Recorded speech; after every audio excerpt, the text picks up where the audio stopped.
doing a fricassee of chicken, and the method of fricassee is essentially sautéing chicken, adding liquid, so we're using cider today, and then finishing it off with a touch of cream.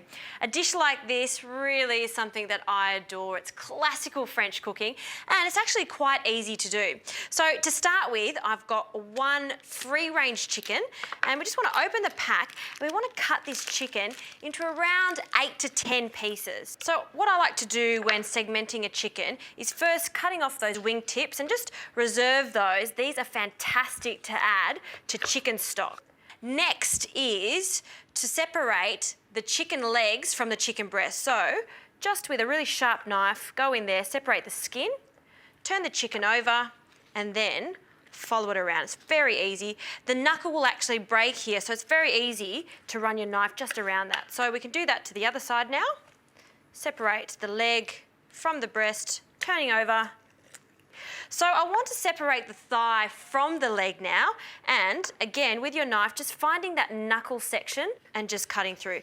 Now we want to take the breast away from the rib cage here and just cutting straight through the centre, just like that.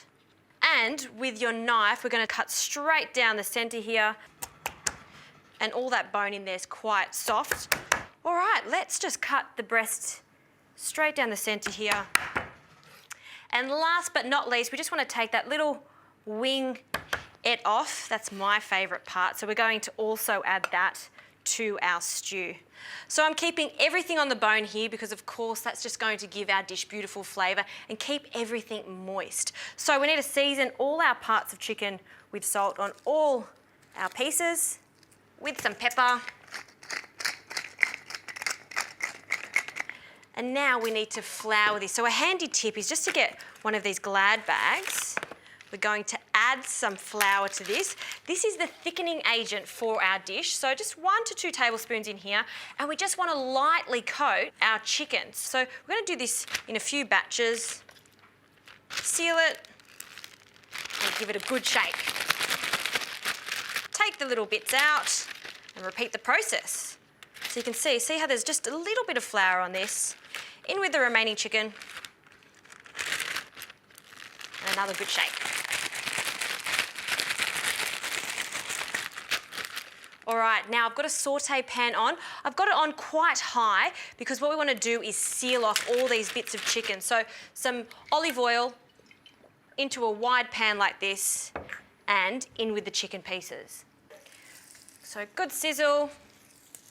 Do this in batches. You don't want to overfill the pan. If you overfill the pan, it'll start to stew too early. At this stage, we want just really good colour.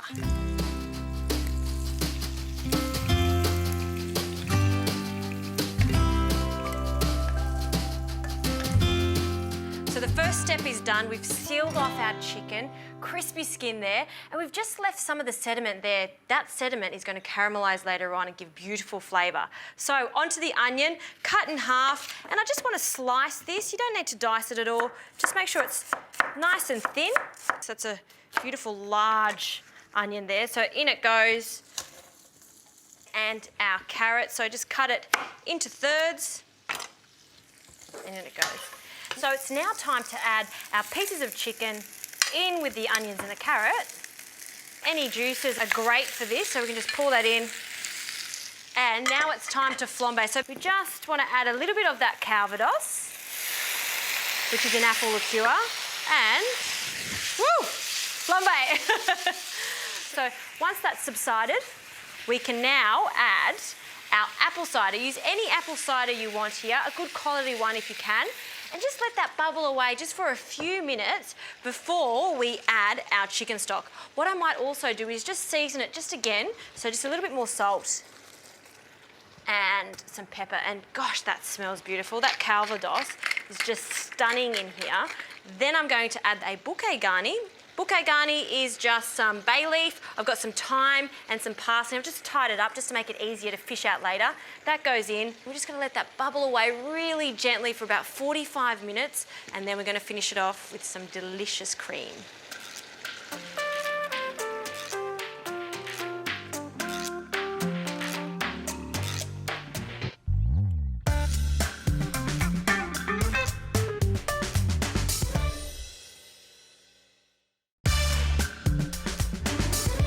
So to garnish our fricassee of chicken, I'm going to be using some apples, just a Granny Smith apple, and some mushrooms. I love mushrooms, very classical with a dish like this. So I've got a pan over here, and I'm just going to add a little bit of olive oil along with a knob of butter, and then in with our mushrooms, and we just want to seal them off until they're golden brown, and they'll just start to soften and just break down just slightly. I still want just a slight crunch to these apples, so in they go.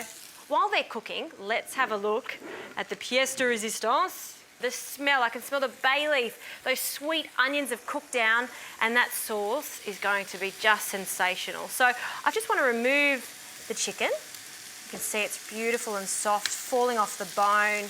And we'll get some creme fraiche. I love creme fraiche, very French, and it's got a little bitterness to it, which is really lovely. And it's actually quite readily available now in Australia. We want about 2 tablespoons, and we just want to mix that in, and this is going to form a real thick, silky, creamy sauce. So now we're ready to go. These mushrooms are looking good. The apples have collapsed slightly. They've softened, golden brown. I'm just going to pop them straight on the top. Look at those caramelised apples. Yum. And it's as simple as getting that sauce, bringing this plate over here, and just drizzling that over the top there. All those onions, they've become really sweet after cooking for such a long time.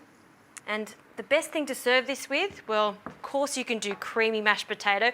That might be a little bit rich, but in our family we would serve this with just some beautiful steamed kipfler potatoes, a beautiful French dish, old school, using really humble ingredients. Give it a go, chicken fricassee.